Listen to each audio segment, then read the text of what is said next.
الحمد لله رب العالمين والصلاة والسلام على سيد الأنبياء والمرسلين وعلى آله وأصحابه أجمعين أما بعد أعوذ بالله من الشيطان الرجيم بسم الله الرحمن الرحيم ولقد يسرنا القرآن للذكر فهل من مدكر صدق الله العلي العظيم حضرات علماء کرام، عزیز طلباء، محترم دینی بزرگوں، دوستوں، ساتھیوں، تکمیل قرآن کی مناسبت سے یہ تقریب منعقد ہوئی اور اس مناسبت سے آپ حضرات میں حضرات علماء کرام کے نہایت ہی مفید اور پرمغز ولولہ انگیز تقریریں آپ حضرات نے سماعت فرمائی۔ اب تو تقریباً اس مقصد کے لیے یہ بزم سجائی گئی تھی، اس کا جو مقصد تھا اس مقصد کے تحت ساری باتیں آ چکی ہیں، لیکن اب کرسی پر بٹھا دیا گیا ہے تو اس کا حق ادا کرنا ہے۔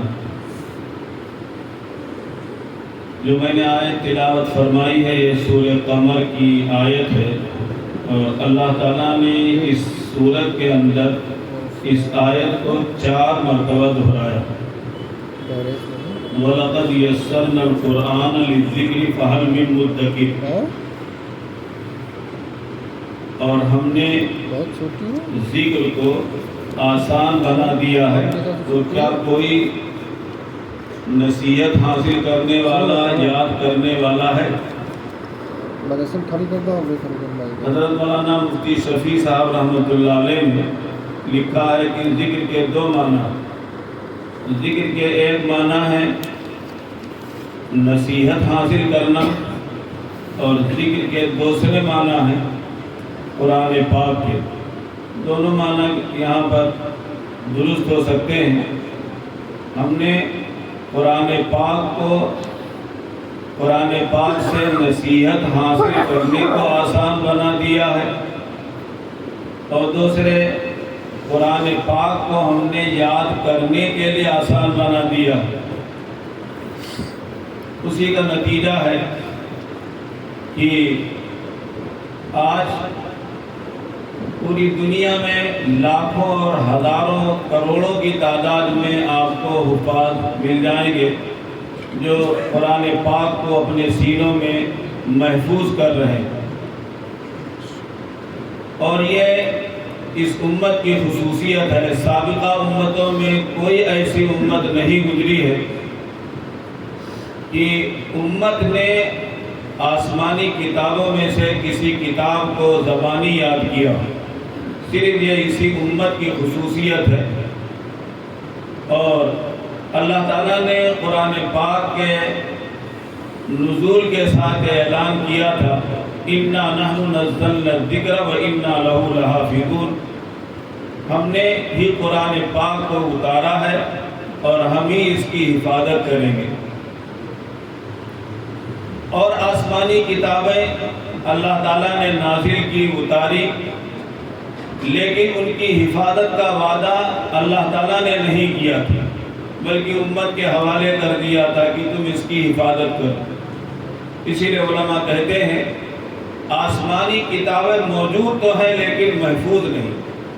آسمانی کتابوں میں اگر کوئی کتاب موجود اور محفوظ ہے تو وہ تنہا آپ علیہ السلام پر نازل شدہ کتاب قرآن پاک، یہ موجود بھی اور محفوظ بھی ہے، اور قیامت تک انشاءاللہ یہ کتاب جس طرح حضرت جبریل علیہ السلام آپ کے پاس لے کر کے آئے تھے، قیامت تک یہ کتاب محفوظ رہے گی۔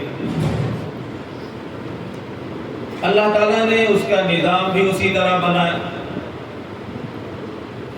ایک بات یاد آئی، ایک یہودی نے ایک عالم سے پوچھا یہ بتلاؤ اِنَّا نَحْنُ نَزَّلْنَا الذِّكْرَ وَإِنَّا لَهُ لَحَافِظُونَ میں ذکر آیا ہے کہ ہم نے ذکر کو اتارا، ہم اس کی حفاظت کریں گے، اس سے یہ کہاں لازم آتا ہے کہ اس سے قرآن مراد؟ تو انہوں نے کہا کہ نہیں، اس میں اس کے صیغے میں اور اس کے الفاظ میں صراحت ہے کہ اس سے جو ہے قرآن پاک ہی مراد ہے، دوسری کوئی کتاب مراد نہیں۔ کہا کس طرح؟ کہا دیکھیں یہاں پر نزلنا کا صیغہ استعمال ہوا باب تفعیل سے، اور باب تفعیل کی خاصیت میں یہ ہے کسی چیز کو تدریجی طور پر آہستہ آہستہ اتارنا۔ یہ بات صرف اور صرف قرآن پاک کی خصوصیت میں ہے، باقی ساری آسمانی کتابیں ایک بارگی حضرات انبیاء کرام علیہ السلام کے سپرد کر دی گئی، حوالے کر دی گئی۔ اگر تدریجی طور پر موقع اور محل کے اعتبار سے اگر کوئی کتاب نازل کی گئی ہے، اتاری گئی ہے، تو وہ صرف قرآن پاک۔ اس یہودی نے جب یہ سنا تو اس نے کہا کہ تم دیوبندی معلوم ہے ساری دنیا۔ اسی لیے اہل حق علماء دیوبند کی جو مخالفت کرتی ہے، اس مخالفت کے پس پردہ اگر روئے زمین پر صحیح علم اور صحیح عمل اگر کہی ہے تو اللہ کا شکر ہے وہ حضرات علماء دیوبند کے پاس۔ ان کے علم میں گہرائی بھی ہے، پختگی بھی ہے، تسلط فی الدین بھی ہے، اور اس کے ساتھ ساتھ عمل کا بھی۔ بہت سارے لوگ ایسے ملیں گے جن کے پاس بہت علم کا ذخیرہ ہے لیکن عمل سے خالی ہے۔ اس کی وجہ سے لوگ جب ان کے علم کو دیکھتے ہیں اور ان کے کردار اور اخلاق اور عمل کو دیکھتے ہیں تو بیزاری اور تنفر پیدا ہوتا ہے۔ لیکن یہ اللہ کا شکر ہے، اور دنیا کی جو سیاح گزرے ہیں، مولانا تقی صاحب عثمانی دامت برکاتہ بار بار اپنی تحریروں میں اس بات کو لکھا ہے کہ ہم نے تمام دنیا کو چھان مارا ہے، لیکن اگر کوئی علم کے اعتبار سے عمل کا جامع اگر کوئی ملے گا تو علماء دیوبند ملے گا۔ اسی لیے ساری دنیا اہل دیوبند کی قائل ہے اور معترف ہے، اور اللہ نے ساری دنیا کے اندر ان کا سکہ چلا رکھا۔ مخالفت کرنے والے مخالفت کرتے ہیں، لیکن بہرحال اللہ تعالیٰ نے یہ خدمت کا موقع اور خدمت کے لیے اللہ تعالیٰ نے علماء دیوبند کو قبول کیا۔ لوگ کہتے ہیں قرآن پاک نازل ہوا عرب میں، پڑھا مصر والوں نے اور سمجھا ہندوستان والوں نے۔ آج ہمارے علماء دیوبند کی جو تصانیف تعریف ہو کر کے عربی زبان میں منتقل ہو کر کے اہل عرب میں اور وہاں کے دانشور اور اسی طرح سے جو بڑے بڑے محقق لوگ ہیں، جب ان کے پاس ہمارے اکابر کی تصانیف پہنچتی ہیں تو ان کی تحقیق اور اسی طرح سے ان کے جو دقت نظری وہ معترف ہوتی۔ یہ اللہ کا بہت بڑا شکر ہے کہ ایسے خطے کے اندر جہاں پر اہل حق بہت بڑی تعداد میں موجود ہیں، اللہ نے ہم سب کا ٹھکانہ وہاں بنایا اور ان کے دسترخوان علم سے ہم سب کو کوشہ چینی کا موقع دیا۔ بہرحال قرآن پاک کو اللہ تعالیٰ نے یاد کرنے کے لیے، نصیحت حاصل کرنے کے لیے اور یاد کرنے کے لیے اللہ تعالیٰ نے آسان بنا دیا۔ اس کی وجہ سے یہ قرآن پاک چھوٹے چھوٹے بچے جو یہ سمجھتے بھی نہیں کہ اس قرآن کی اہمیت کیا ہے، اس قرآن کو کس لیے یاد کرایا جا رہا ہے، وہ بھی مست ہے، دیوانے ہیں، جن کے ہاتھ جھوم جھوم کر کے قرآن پاک یاد کرنے کا طریقہ نہیں ہے تو وہ دیکھ کر کے پھٹی آنکھوں دیکھتے یہ کیا ہے، قرآن پاک رکھا جھومنا شروع کر دیا، یاد کرنا شروع کر دیا۔ اور پھر اللہ تعالیٰ نے جو وعدہ کیا تھا کہ ہم نے اس کو اتارا، ہم اس کی حفاظت کریں گے، ایسے ایسے واقعات ملتے ہیں کہ آدمی سن کر کے تعجب میں پڑ جاتا ہے۔ علامہ شامی رحمۃ اللہ علیہ نے لکھا ہے، ہشام کلبی ایک بہت بڑے عالم، مجلس میں تذکرہ ہوا کہ ہشام کلبی بہت بڑے عالم ہیں لیکن حافظ قرآن نہیں۔ یہ بات ان تک پہنچی بہرحال ایک آدمی جو خوددار ہو اور علم کا رسیہ ہو، جب یہ بات سنے گا تو اسے آگ لگ جائے گی۔ انہوں نے قرآن پاک کو لیا اور 3 دن کے اندر قرآن پاک مکمل حفظ کر لیا۔ کہتے ہیں یہ میں نے ایک ایسا عمل کر کے دکھلا دیا کہ شاید کوئی جلدی نہ کر پائے، لیکن زندگی میں ایک مرتبہ فوج غلطی بھی ہوئی۔ داڑھی کاٹنے بیٹھا اور داڑھی کو جو ہے وہ مشت میں لیا، بجائے نیچے سے کاٹنے کے اوپر سے کاٹ دیا۔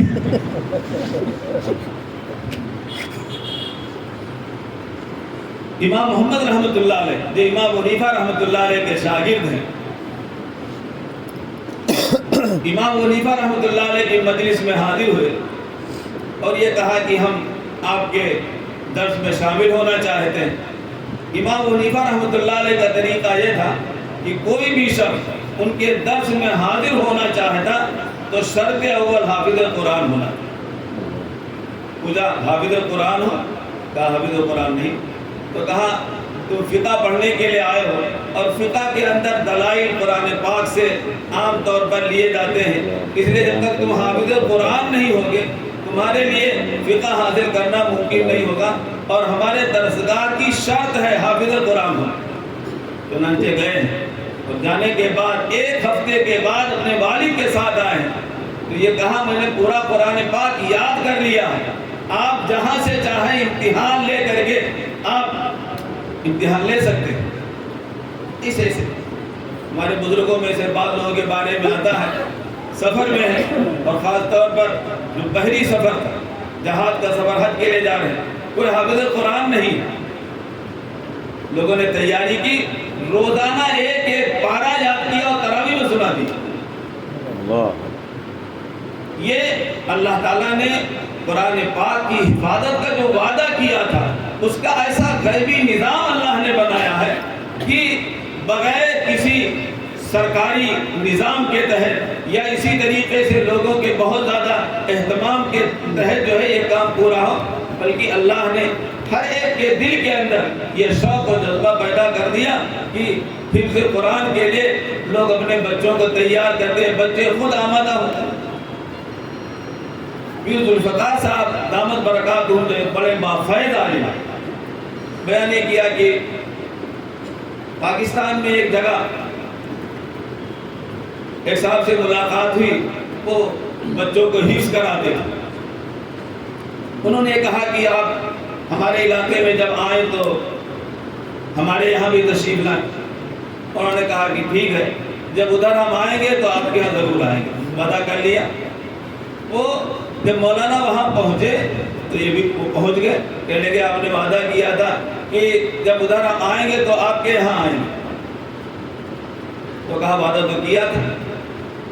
خیر نظام بن گیا اور وہاں گئے تو حضرت فرماتے ہیں کہ مجھے بڑا شاق ہو رہا تھا کہ اگر میں شہر میں رہتا جہاں میں گیا تھا، اگر وہاں رہتا تو لوگوں کو زیادہ فائدہ ہوتا۔